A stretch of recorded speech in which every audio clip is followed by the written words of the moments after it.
My name is Ryan Hines. I'm the head coach for the women's wheelchair basketball team at the University of Alabama. I'm introducing Michael Auprince today. And how I know Michael, I was his assistant coach for the men's wheelchair basketball team for the last 2 years before I became the women's head coach. Michael's a very gifted young man. He's a very gifted athlete. He's probably not as physically gifted as some other people, just having all the athleticism and everything just got given to him. Michael's really had to work for everything that he has, and he's accomplished a lot, and everything that he has accomplished is all because of his work ethic. Michael's one of those guys who comes into the gym early. He's one of those guys who stays late. You really have to pull him off the court to get him off. In the weight room, he's working harder than everybody else. On court, he's working harder than everybody else. He's doing everything he can to not only make himself better, but also make the team better. Like I said, Michael has a work ethic really unlike anybody I've ever seen before. And everything he accomplished is because of that. It's my pleasure to introduce you to Michael Auprince.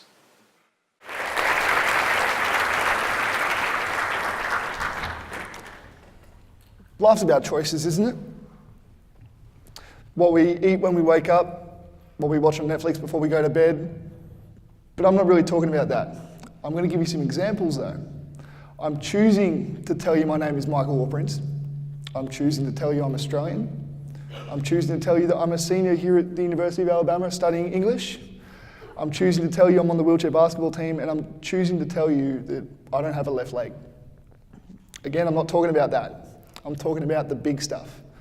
But I'm going to talk about the small choices that you can make that are going to impact the biggest decisions of your life, so that it's not really that big. I'm going to frame it by the story of how I actually lost my leg. Yep, adorable baby photos. I promised these, and unfortunately I had to deliver. So I was born with a congenital birth defect. It left me with my left leg basically twisted up underneath me. And for the first 5 years of my life, I was subjected to medical procedures that made my life hell. So right here, I've got this thing's called the Elizarov apparatus. So what it was, it's similar to when you break your arm and you get pins into it to set it and to fix it. I had a permanent version of that for about 2 years. And through that 2 years, I don't remember them, but they were hell for my parents. They saw the pain that I was in and they couldn't help me. This was their version of helping me. But let's just be honest, I do have the best fashion sense for a 2-year-old ever. And through all this, I couldn't run. I couldn't really do much. I couldn't run, couldn't ride a bike. The only thing I could really do was swim. And even then, that was a struggle.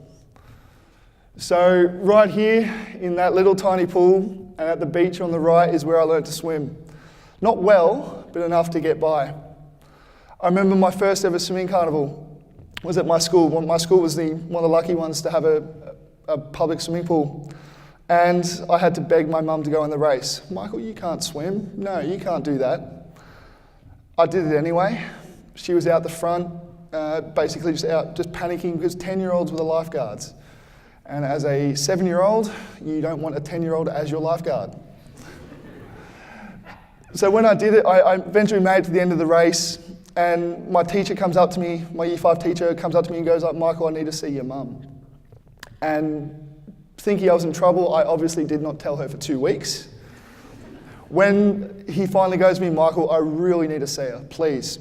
I go, okay, I told her that afternoon and was promptly sent to bed without dinner. What he said to me was, he changed my life forever. He said, I want to send Michael to the state school swimming carnival. Now she said, Michael can't really swim. And she's right. Through that entire first race, I was just kicking up off the bottom of the floor. Yeah, I was cheating. No one else had to know that. And I go to the race, and this is actually the race. This was my first proper swimming race at the Sydney Olympic Park, where the Sydney Olympics were in 2000. They show the start, but by the end of it, my entire side was scratched. It was bloody because I'd made the choice to swim up the lane rope and pull and cheat again. I didn't understand what was holding me back. I mean, what 8-year-old really is that self-aware? And I saw myself not being able to run as fast as my classmates not being able to do the things they were doing. They were going on bike rides. I was there. And I didn't know what to do. I wasn't aware. But I faced the harsh reality. I haven't seen this photo for 15 years. This affects me more than any of you will probably ever know. This was my leg before I had my leg amputated. It was hell. What it was a fused knee, because the operations that they had tried to regrow it and to try to make it better had damaged it beyond repair. So a fused knee, there were no muscles in the leg, and I was forced to wear the cast that you see right here. It was a protective cast, front and back, full length. Not something anyone really ever wants to go through, because the straps used to fail. It just wasn't a way of life. It was that much shorter than my legs, so it left me with permanent back problems. I didn't know what to do. Again, what 8-year-old is self-aware. It wasn't until my neighbour actually gave me an old VHS black and white tape called Reach for the Sky. Now, for those of you who don't know this movie, it's about a guy who loses both his legs in an aerial show, probably in mid-30s. It's a true story. And what he does is he comes back and he becomes the first double amputee RAF fighter pilot and fights in World War II, gets shot down over Germany and escapes from something like 5 POW camps. And by the end of the movie, he's portrayed as a hero. And I thought to myself, no, hang on, this guy's a little bit of a wuss. He's got it easy.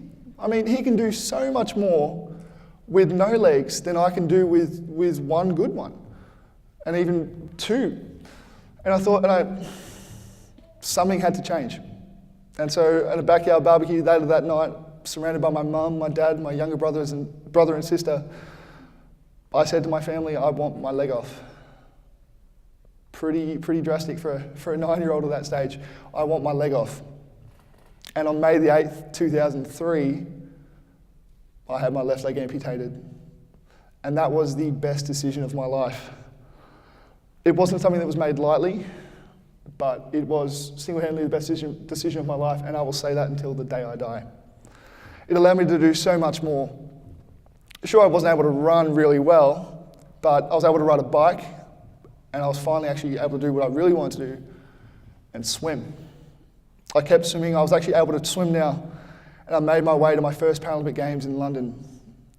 And I remember my first race, which is actually right here, and I'm walking out to the pool, and there's this scene from Jurassic Park where the T-Rex is coming. It's about to eat everyone.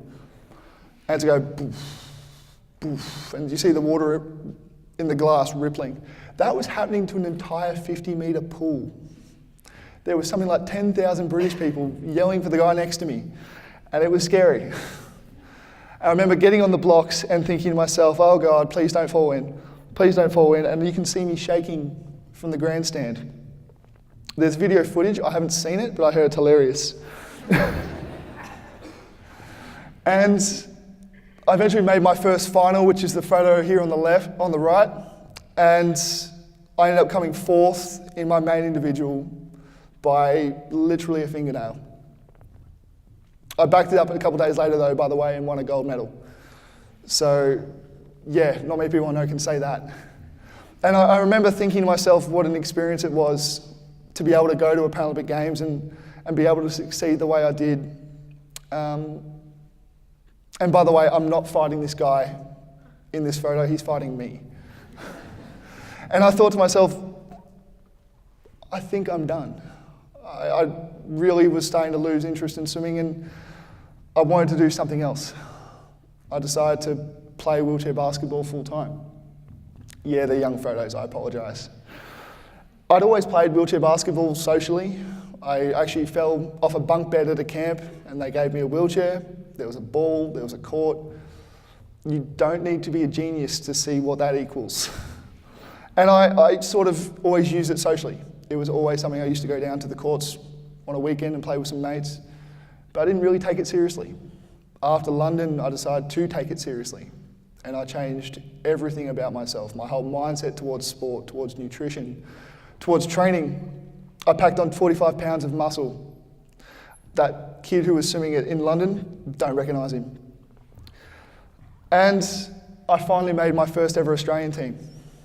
So over the summer, this previous summer, I competed at the World Championships where we won a bronze medal, which is here. And I thought back to the point in my life that changed forever, and that was May the 8th, 2003. I mean, what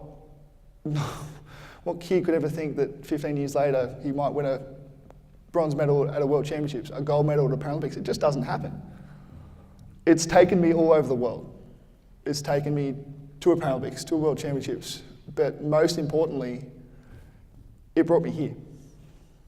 It allowed me to come to the University of Alabama and continue my love for English. It allowed me to come and play wheelchair basketball in an environment that made me get better because I wanted to get better, because I was surrounded by people who wanted to be better. It allowed me to become a national champion in wheelchair basketball from last year. And it allowed me to finally find myself surrounded by a family, through the coaches, through the players, through the entire sports staff. I felt wanted and needed, and I finally found who I'm meant to be. That doesn't really happen that often. I want to leave you guys with a piece of advice. Something is going to seem huge. A small decision will seem huge right now. Whether it's changing your major because you don't like it anymore, because let's be honest, it happens. It's possibly getting out of a toxic relationship, or pulling a pair of dirty underwear out of your pants. These things happen. What's going to matter is those big decisions that happen because of those small choices that you make. Just because you change your major, you might actually end up doing something you love. Hell, you might even do a TED talk about it. Last piece of advice, I promise. How do your actions and the choices you make today impact you far down the road? Thank you.